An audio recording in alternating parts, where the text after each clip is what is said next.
नमस्कार। आज के तू मैं एक रक्त इस कार्यक्रम में स्नेहलता जी बैद माननीय वसंतराव भट्ट इनका परिचय देने वाली है। स्नेहलता बैद कल्याण आश्रम की पुरानी कार्यकर्ता है। कलकत्ता से प्रसारित होने वाले कल्याण भारती इस हिंदी पत्रिका की वह संपादिका है। उन्हें प्रारंभ से ही साहित्य से जुड़ाव है। स्नेहलता जी काव्य रचना भी करती है। माननीय वसंतराव जी से उनका अनेक वर्षों से परिचय रहा है। वंदे मातरम। स्वर्गीय बसंतराव जी का स्मरण करते समय मुझे बरबस ये पंक्तियाँ याद आ जाती हैं। छिपने नहीं दिया फूलों को, फूलों के उड़ते सुवास ने, रहने नहीं दिया अनजाना, शशि को शशि के मंदहास ने। वसंतराव जी ने स्वयं को प्रसिद्धि से दूर रखा। उनके कार्य ने उनको उजागर किया। आज कल्याण आश्रम अखिल भारतीय स्तर पर एक जाना पहचाना नाम है और इसके लिए पूरा समाज हर प्रकार से सहयोग करने को तत्पर रहता है।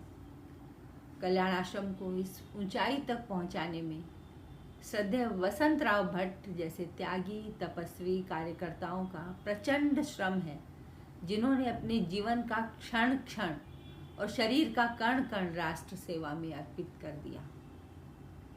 आपका जन्म मध्य प्रदेश के पथरिया में अपने मामा के घर 18 फरवरी 1926 को वसंत पंचमी के दिन हुआ। बसंत पंचमी के दिन जन्म होने के कारण आपका नाम वसंत रखा गया। अपने बड़े भाई कृष्णराव की प्रेरणा से बाल्यकाल से ही राष्ट्रीय स्वयंसेवक संघ की शाखाओं में नियमित जाने लगे और प्रशिक्षण के रूप में ओटीसी भी की। समाज सेवा और राष्ट्रभक्ति के संस्कार उन्हें संघ की शाखाओं में ही मिले।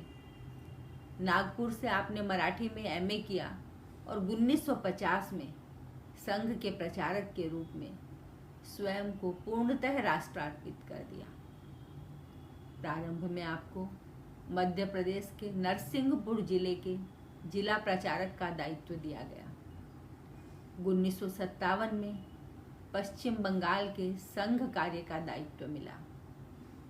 अपने मिलनसार स्वभाव के कारण बसंतराव जी बंगाल के जीवन में घुल मिल गए और बसंतराव बसंत दा कहलाने लगे। 1977 में नियति की योजना से आप पर पश्चिम बंगाल, ओडिशा, अंडमान निकोबार सहित उत्तर पूर्वी भारत के सभी प्रांतों में कल्याण आश्रम के कार्य का दायित्व आया। बंधुओं, जिस समय बसंतराव जी ने वनवासी सेवा एवं संगठन कार्य प्रारंभ किया, उस समय कल्याण आश्रम के प्रति लोगों का दृष्टिकोण उपेक्षापूर्ण था। उपेक्षा को अपेक्षा में बदलने के लिए वसंतराव जैसे जीवनदानी कार्यकर्ता नींव के पत्थर बने। उस समय हमारे पास न साधन थे, न भवन, न कार्यकर्ता और न ही कोई वनवासी छात्रावासों के लिए अपने बच्चे देने को तैयार था। वनवासी समाज के साथ संपर्क भी चुनौतीपूर्ण कार्य था। संवाद की तो संभावना ही नहीं लगती थी। तब सघन और दीर्घ प्रवास किए थे बसंतदा ने बीहड़ क्षेत्रों में। विरोधों की तेज आंधियां और संघर्षों के तूफान उनके पुरुषार्थ की लौ को बुझा नहीं पाए। आपकी तपस्या की खाद ने संगठन की धरती उर्वर बनाई और पुरुषार्थ ने इतना पानी सींचा कि फसल लहलहा उठी। आपके अनथक प्रयासों से बंगाल के बागमुंडी में पूर्वांचल कल्याण आश्रम का पहला छात्रावास 1978 के मकर संक्रांति के दिन प्रारंभ हुआ। बसंतराव जी ने अपने कर्म कौशल एवं संगठन कौशल के बल पर बागमुंडी के पश्चात पुरुलिया, बलरामपुर, रावतोड़ा, कुमारी, मल्हारपुर आदि स्थानों पर 12 छात्रावास प्रारंभ करवाए। वनांचलों में शिक्षा का आलोक फैलने लगा। बसंतराव जी पर देश के सर्वाधिक संवेदनशील क्षेत्र उत्तर पूर्वांचल के सभी राज्यों में भी संगठन खड़ा करने का दायित्व था। दर्जनों आतंकवादी एवं अलगाववादी संगठन वहां कार्यरत थे। धर्मांतरण भी तेजी से हुआ था। इस धधकते उत्तर पूर्वांचल में बसंतराव जी ने अपने समर्पण और श्रम से यह साबित किया कि बड़े कार्य साधनों से नहीं, संकल्प से फलीभूत होते हैं।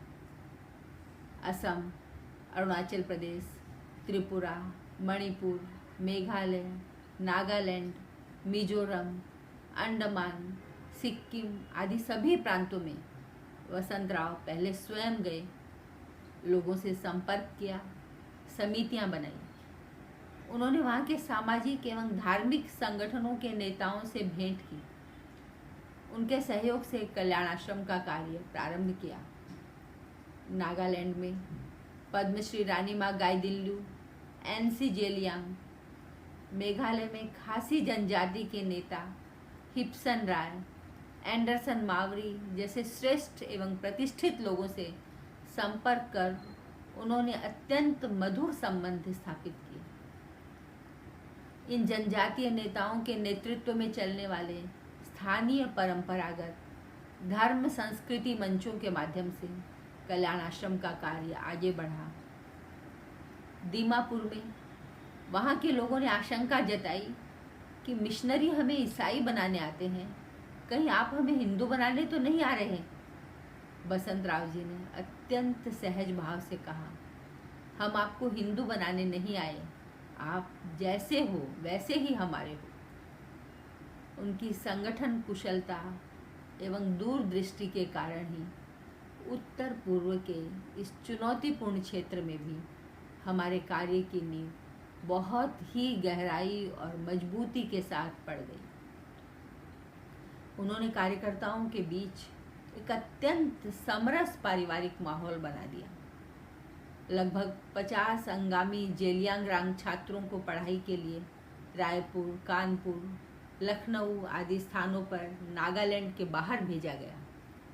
हरक्का स्कूल के नाम से टेनिंग में पहले विद्यालय की स्थापना हुई। उत्तर पूर्व के चुनिंदा लोगों की समय समय पर उन्होंने भारत दर्शन यात्रा करवाई। धर्मांतरण के कारण अपनी पहचान खो चुकी जनजातियों में loss of culture, loss of identity का नारा दिया। इस नारे ने जादू का सा काम किया। जनजातीय समाज अपने धर्म और संस्कृति की छाया तले स्वयं को अधिक सुरक्षित एवं सुखी अनुभव करने लगा। ज्यों ज्यों हमारा कार्य विस्तार पाता गया, वसंतराव जी ने महाराष्ट्र, केरल एवं बंगाल से भी पूर्णकालिक कार्यकर्ता भाई बहनों को संगठन कार्य के लिए उत्तर पूर्व के सभी प्रांतों में भेजा। इन छात्रावासों एवं सेवा प्रकल्पों के सुचारू संचालन के लिए धन संग्रह का कार्य भी स्वयं बसंतदा को ही करना पड़ता था। कोलकाता की भीड़ भरी तंग गलियों में खाली पेट, गर्मी, उमस और पसीने से लथपथ प्लास्टिक की चप्पल घसीटते हुए पूरा दिन ऑफिसों में गलियों के चक्कर लगाते थे बसंतदा। कई बार तो मात्र 100 रुपए के लिए कार्यालय के बाहर 4-4, 5-5 घंटे इंतजार करना पड़ता। इतने लंबे इंतजार के बावजूद लोग बाग मिलने से इनकार कर देते। कई बार अपमानित होना पड़ता, फिर भी बसंतदा के चेहरे पर कभी भी शिकायत या क्रोध का भाव नहीं आया। बार बार उपेक्षित होना एवं लक्ष्य पर डटे रहना किसी साधना से कम नहीं होता। गीता का समत्व योग मानो साध लिया था उन्होंने। उपदेश तो बसंतराव जी ने कभी दिया ही नहीं, कभी अपने लिए कुछ नहीं चाहा, कभी अपनी कोई असुविधा नहीं जताई, अपने ज्ञान और अनुभवों का बखान नहीं किया। असाधारण धैर्य था उनमें। हमारे अखिल भारतीय खेल कूद प्रमुख माननीय शक्तिपद ठाकुर बसंता की धृति के संदर्भ में एक बहुत ही मार्मिक प्रसंग बताया करते हैं। उन्होंने बताया कि एक बार वे कोलकाता में एक स्वयंसेवक के घर गए। बातचीत के क्रम में वह स्वयंसेवक बसंता के बारे में उल्टा सीधा बोलने लगा। बसंत राव जी के बारे में किसी प्रकार की गलत बात सुनना और सहन करना शक्तिदा के लिए असह्य था। वे उस व्यक्ति से इतना नाराज हो गए कि आपके घर पानी भी नहीं पीऊंगा, ऐसा कहकर निकल आए। बसंत राव जी को इन सारी बातों की जानकारी थी। इसके बावजूद वे उस स्वयंसेवक के घर गए और उसके यहाँ भोजन भी किया। पता नहीं मन की कौन सी स्थिति प्राप्त होने पर मनुष्य ऐसा कर सकता है। बसंत राव जी की धैर्य एवं स्थिरता ने असंख्य कार्यकर्ताओं को प्रेरित और प्रभावित किया है। कार्यकर्ता निर्माण का जो मौलिक कार्य बसंता द्वारा किया गया वह सचमुच अविस्मरणीय है। कार्यकर्ताओं की मानसिकता टूटे नहीं और विकास का पथ छूटे नहीं, इन दोनों बातों पर वे ध्यान देते थे। कार्यकर्ताओं की क्षमता और योग्यता के अनुरूप काम लेना और काम सौंपना बसंत राव जी भली भांति जानते थे। व्यक्ति विशेष की कमियों को दरकिनार कर उसकी खूबियों को किस प्रकार समाज हित में प्रयुक्त किया जाए, यह कौशल उनके पास था। कार्यकर्ताओं को अपनापन देने की अद्भुत कला थी उनमें। उनकी सबसे बड़ी खासियत थी कि कोई भी उनके पास बैठकर छोटा महसूस नहीं करता। लक्ष्य सिद्धि हेतु वे अनुकूल परिस्थितियों की प्रतीक्षा नहीं करते थे। विसंगतियों के बीच रास्ता निकालकर प्रतिकूल स्थिति को अनुकूल बना देते थे। कठिन परिस्थितियों में जीवन जीने के बावजूद भी उनके चेहरे पर कार्य वृद्धि का सात्विक आनंद रहता था। श्री बलराम सांतरा ने उनकी कष्ट सहिष्णुता के संदर्भ में अपनी स्मृतियों को साझा करते हुए बताया कि 1990 में वे त्रिपुरा के तेंदुबाड़ी छात्रावास में श्रद्धेय बसंत राव जी के साथ गए थे। तेंदुबाड़ी अगरतला से 60 किलोमीटर दूर पहाड़ को काटकर बनाए गए रास्ते पर स्थित है। इस कठिन यात्रा में कुल 2.5 घंटे लगते हैं।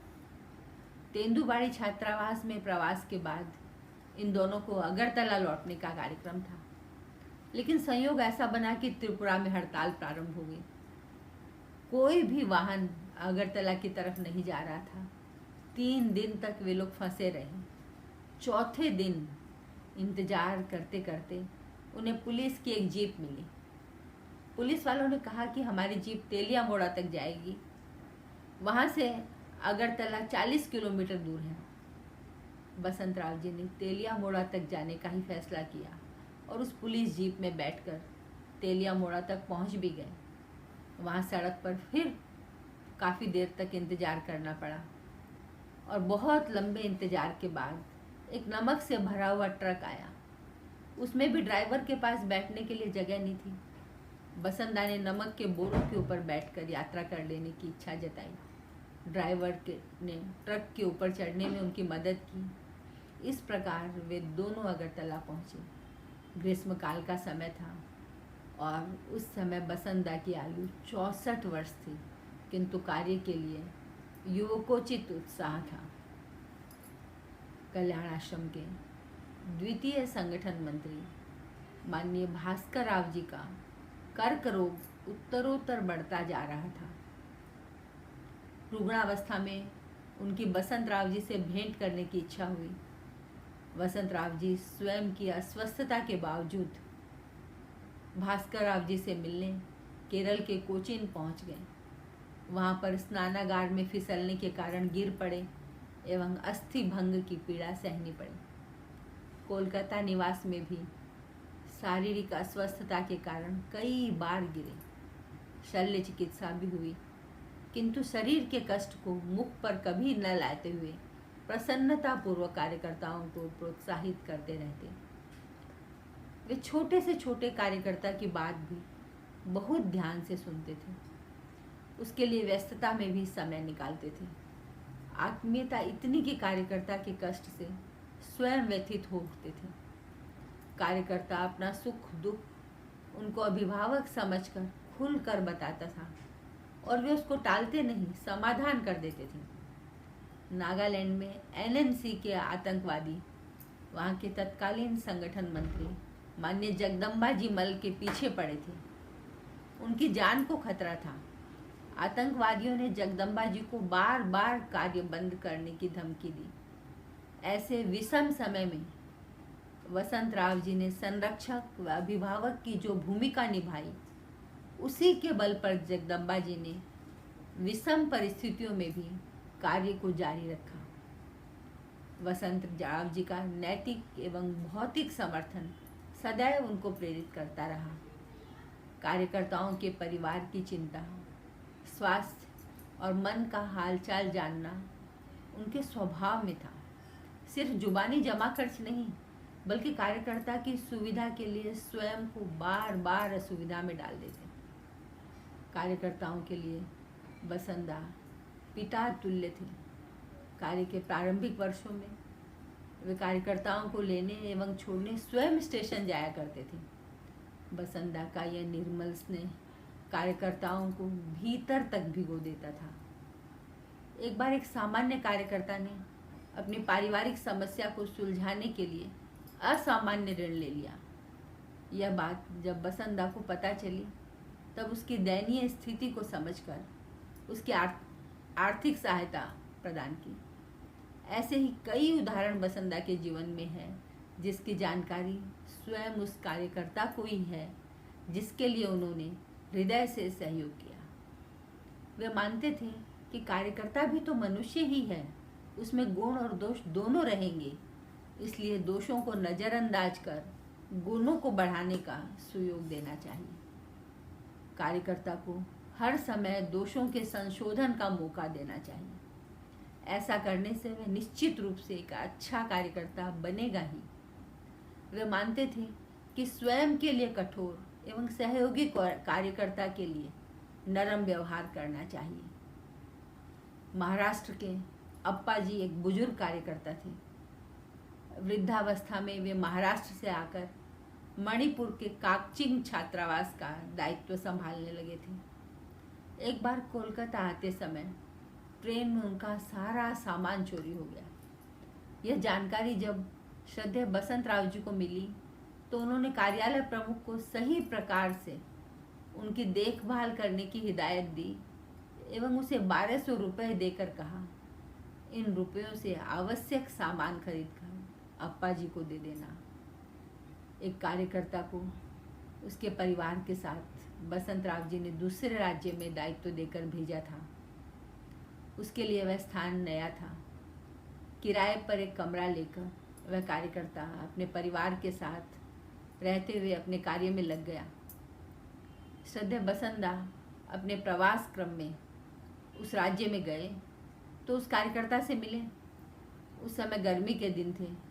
उस कार्यकर्ता का बच्चा छोटा था। उन्होंने पूछा, तुम्हारे पास पंखा है कि नहीं? जानकारी मिली कि पंखा नहीं है। उसको पंखा लगाने के लिए उन्होंने तुरंत पैसे दिए। इसी प्रकार एक और कार्यकर्ता बहुत दिनों से अपने संगठन का काम कर रहा था। उसके घर की आर्थिक स्थिति भी ठीक नहीं थी। उसकी बहन की शादी भी तय हो गई थी। बसंदा को सूचना मिली कि वह बहन की शादी के लिए काफ़ी चिंतित है। उन्होंने तत्काल उस कार्यकर्ता को अपने पास बुलाया और कहा, कल्याण आश्रम से तुम्हारी बहन की शादी के लिए कुछ रकम देने का प्रबंध हो गया है। हालांकि वह रकम बहुत छोटी थी, लेकिन उस कार्यकर्ता को बहुत बड़ा मानसिक बल मिला। पूर्वोत्तर क्षेत्र के श्रद्धा जागरण प्रमुख स्वर्गीय अजय देव बर्मन को फेफड़े का कैंसर हो गया, तो बसंदा ने उनका भरपूर ध्यान रखा। उन्होंने अजय दा तथा उनकी पत्नी के लिए कोलकाता के 26 विधान सारणी वाले कल्याण आश्रम के कार्यालय में उनके ठहरने, खाने पीने तथा चिकित्सा की पूर्ण व्यवस्था की। चिकित्सालय जाने हेतु कार्यालय की सीढ़ियों से उतरना और चढ़ना अनिवार्य था।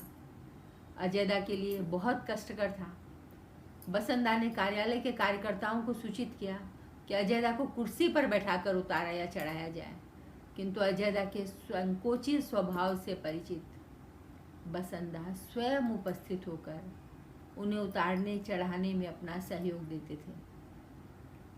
जब अजयदा की बीमारी असाध्य हो गई, चिकित्सकों ने जवाब दे दिया, तभी उनको घर भेजा गया। अगरतला आ जाने के बाद भी बसंतराव जी अजयदा एवं उनके परिवार की पूरी चिंता करते थे, उनका मनोबल बढ़ाते हुए आवश्यक आर्थिक मदद करते थे। इस प्रकार अपने व्यवहार से उन्होंने संवेदना और समरसता का अतुलनीय उदाहरण प्रस्तुत किया। बसंदा स्वयं मितव्ययी और अपरिग्रही थे। एक छोटे से झोले में उनका सारा सामान आ जाता था। एक एक पैसा बचाने के लिए काफ़ी पैदल चलते थे। कई बार तो सिर्फ भुना हुआ चना खाकर ही क्षुधा शांत करनी पड़ती थी। कोलकाता के फुटपाथ से सबसे कम कीमत की चप्पल खरीदते और टूट जाने पर अपने हाथों से सिलाई करते। कोलकाता में बसंदा हमेशा ट्राम से ही सफ़र करते थे। अच्छे डॉक्टर उपलब्ध होने के बावजूद वे अपने पुराने होम्योपैथ चिकित्सक के ही पास जाते थे। स्वयं के लिए कम से कम खर्च हो, यह मानसिकता उनकी सदैव बनी रही। कहा जा सकता है कि बसंदा का जीवन एक सचल प्रशिक्षण केंद्र था। उनकी मितव्ययिता का एक बहुत मौजूद प्रसंग स्मरण आ रहा है। एक बार वे सिलीगुड़ी के कार्यकर्ता श्री सुनील साहब के साथ ट्रेन से कोलकाता आ रहे थे। सुनील जी बसंतराव जी के लिए भोजन के लिए ऑर्डर देने वाले थे। बसंदा ने उनसे पूछा कि कितना पैसा लगेगा। सुनील जी ने बताया कि आप पैसों की चिंता न करें, पैसा मैं दूंगा, आप भोजन के लिए बताइए, ऑर्डर कीजिए। लेकिन बसंदा ने बार बार आग्रह किया तो बस सुनील दा को बताना ही पड़ा कि रेलवे की पेंट्री में निरामिष भोजन का मूल्य 16 रुपये है। बसंदा ने अपने भोजन को ऑर्डर करने के लिए मना कर दिया और कहा कि कोलकाता में एक बार के भोजन में 3 रुपये खर्च होते हैं, 16 रुपये क्यों खर्च करेंगे, उसमें तो मेरा 5 वक्त का भोजन हो जाएगा। और बसंदा ने खाना नहीं मंगवाया। हमेशा वे फिजूल खर्च का विरोध करते थे, लेकिन वे कंजूस नहीं थे। क्षेत्र के कार्यकर्ताओं के लिए आवश्यक धन की व्यवस्था पूरे मन से करते थे। उनका जीवन सेवा भाव से ओतप्रोत था। 1971 में बांग्लादेशी शरणार्थी शिविर में उन्होंने त्रिपुरा में जिस तत्परता से कार्य किया वह हम सभी के लिए प्रेरणास्पद है। इसी प्रकार मिजोरम से बहिष्कृत रियांग शरणार्थियों की रक्षा एवं सेवा में बसंदा ने कोई कमी नहीं रखी। किसी भी शरणार्थी की सेवा में कोई चूक न रहे, इसका ध्यान वे स्वयं रखते थे। हमारे शास्त्रों के अनुसार मनुष्य में 3 प्रकार की ऐषणाएं प्रबल होती हैं, पुत्रेषणा, वित्तेषणा और लोकेषणा। इन तीनों से दूर रहना वास्तव में कठिन है, लेकिन वसंदा को देखकर लगता था कि उक्त तीनों प्रकार की कामनाएं, ऐषणाएं उनको स्पर्श भी नहीं कर पाई। एक आदर्श स्वयंसेवक एवं आदर्श कार्यकर्ता को देखना हो तो बसंदा को जानना समझना चाहिए। अनुकरणीय है उनका पूरा जीवन। कार्य करते हुए कैसी भी कठिन परिस्थिति क्यों न आई हो, वे कभी न स्वयं निराश हुए न साथी कार्यकर्ताओं को हताश होने दिया। ध्येय निष्ठा की साक्षात प्रतिमूर्ति थे बसंतराव जी। उनमें वैचारिक दृढ़ता के साथ साथ वैचारिक स्पष्टता भी थी। सिद्धांतों और आदर्शों के साथ उन्होंने कभी भी समझौता नहीं किया। सिद्धांतों पर अडिग रहकर कभी विनम्र विरोध तो कभी प्रखर प्रतिरोध करते हुए कई मंचों पर उन्होंने अपनी स्पष्टवादिता का परिचय दिया। वसीम बरेलवी की पंक्तियां हैं, उसूलों पर गर आँच आए टकराना जरूरी है, जो जिंदा हो तो फिर जिंदा नजर आना जरूरी है। असम में तिनसुकिया जिले का वार्षिकोत्सव था। वार्षिकोत्सव में मुख्य अतिथि के रूप में वहाँ के जिलाधीश को आमंत्रित किया गया और मुख्य वक्ता थे स्वयं बसंतराव जी। आवश्यक कार्य आ जाने के कारण जिलाधीश महोदय ने अपना वक्तव्य पहले रखकर जल्दी जाने की मंशा जताई। अपने वक्तव्य में जिलाधीश महोदय ने कल्याण आश्रम की तुलना अन्य एनजीओ से करते हुए सब पैसे कमाने और खाने का धंधा करते हैं, ऐसा कहा। भाषण समाप्त कर जब जिलाधीश महोदय जाने लगे तब अचानक बसंदा उठकर माइक पर आए और जिलाधीश महोदय को 2 मिनट रुकने का कहकर ऐसी फटकार लगाई कि सभी दंग रह गए। बसंदा ने दृढ़ता से कहा कि बिना जानकारी के आपने कल्याण आश्रम को दूसरे एनजीओ के समकक्ष रखा है, इसके लिए आपको अभी माफ़ी मांगनी चाहिए। हम सरकार से न पैसा लेते हैं न खाते हैं। पूरी जानकारी के बिना आपने कल्याण आश्रम पर ऐसा इल्ज़ाम क्यों लगाया? जिलाधीश महोदय पुनः माइक पर आए, विनम्रतापूर्वक क्षमा याचना की और कहा कि मुझे यह सब जानकारी नहीं थी। मैं आपके संगठन के बारे में और अधिक जानना चाहूँगा। बंधुओं, बाद में वे जिलाधीश कल्याण आश्रम कार्य के निकट आते गए और अपने बगीचे में उगने वाली सब्जियां और फल लगातार हमारे छात्रावास में भेजते रहे। बसंदा के व्यक्तित्व में 2 विरोधी गुणों का अद्भुत संगम था। एक और नवनीत सा कोमल हृदय, दूसरी ओर अन्याय और असत्य पर अंगुली निर्देश करने के लिए फौलादी दृढ़ता। आज कोलकाता महानगर का नगरीय कार्य देश भर में आदर्श और रोल मॉडल माना जाता है। इस नगरीय कार्य का शुभारंभ भी बसंत राव जी के सदप्रयत्नों से ही हुआ। महानगरीय जीवन की व्यस्तता एवं भागम भाग के बीच भी नगरीय बंधुओं में वनवासी के प्रति आत्मीयता एवं दायित्व बोध निर्माण करने हेतु बसंत राव जी ने कड़ी मेहनत की। कोलकाता में बंगला भाषियों के बीच कार्य प्रारंभ हो, यह आपका विशेष आग्रह रहता था। नगरवासियों को जोड़ने के लिए कोलकाता में वार्षिकोत्सव मनाने की परंपरा शुरू की। महानगर के गणमान्य व्यक्तियों को मंच पर बिठाकर कल्याण आश्रम के उद्देश्यों से अवगत कराकर भाव जागरण का महत्वपूर्ण कार्य किया आपने। शहरी बंधु अधिकाधिक संख्या में कल्याण आश्रम के कार्यों से जुड़ने लगे। वनवासी समस्या वस्तुतः राष्ट्र की समस्या है, इसका बोध शहरवासियों को होने लगा। वनवासी और नगरवासी के बीच स्नेह संबंधों का एक सेतु निर्मित होने लगा। अपने कर्तृत्व और कृतित्व से साधारण जीवन जीते हुए असाधारण व्यक्तित्व के रूप में सम्मानित हुए बसंदा। कह सकते हैं कि उनका पूरा व्यक्तित्व एक संत जैसा रहा। उनके पूरे व्यक्तित्व एवं कृतित्व, आचरण एवं व्यवहार में संत जैसी प्रतीति होती थी। ऐसे निरहंकारी, दीर्घ तपस्वी, कर्मयोगी बसंदा का सानिध्य सचमुच हम सब के कई जन्मों के संचित पुण्यों का परिणाम है। निरंतर श्रम और प्रवास के कारण शरीर उनका रुग्ण हो गया, प्रवास करना कठिन हो गया, वृद्धावस्था जनित कमजोरी भी थी। इसके बावजूद प्रायः कार्यकर्ताओं को अपने हाथ से पत्र लिखकर उनसे निरंतर संपर्क बनाए रखते। देश भर के कार्यकर्ता उनकी कुशल क्षेम पूछने उनके पास जाते तो असह्य पीड़ा में भी वे कार्य और कार्यकर्ताओं की ही चिंता करते। इन वर्षों में भी कभी आवेश, आवेग, उत्तेजना जैसे भाव सूक्ष्म रूप में भी बसंत राव जी में नजर नहीं आए। हर पल वे समता में ही रहते। कार्यकर्ता और उसके परिवार की खुशी ही मानो उनकी खुशी थी। उनके संपूर्ण जीवन पर श्रद्धेय आचार्य विष्णुकांत शास्त्री जी की यह चतुष्पदी सही उतरती है।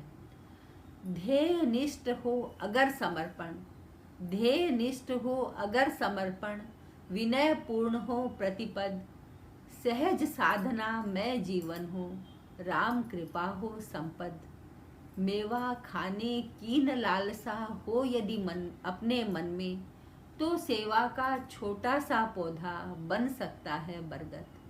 सचमुच बसंत राव जी जैसे कर्मयोगी के समर्पण, निष्ठा एवं तप से सिंचित होकर कल्याण आश्रम के नन्हे से बिरवे ने आज विशाल छायादार वट वृक्ष का रूप धारण कर लिया है।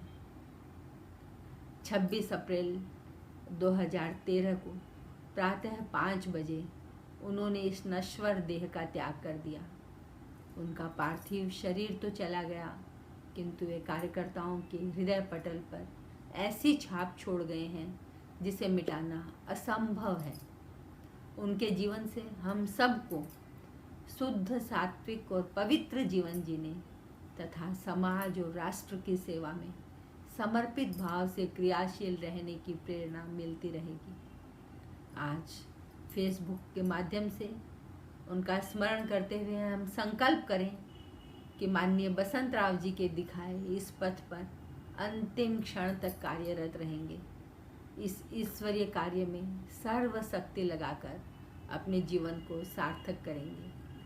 उस ध्येय समर्पित पुण्यजीवी के चरणों में शत शत प्रणाम करते हुए प्रभु से प्रार्थना है कि हम सबका जीवन तब प्रतिबिंब सा बन जाए, हम सबका जीवन तब प्रतिबिंब सा बन जाए, ओ अधूरी साधना चिरपूर्ण बस हो जाए। जय हिंद, वंदे मातरम।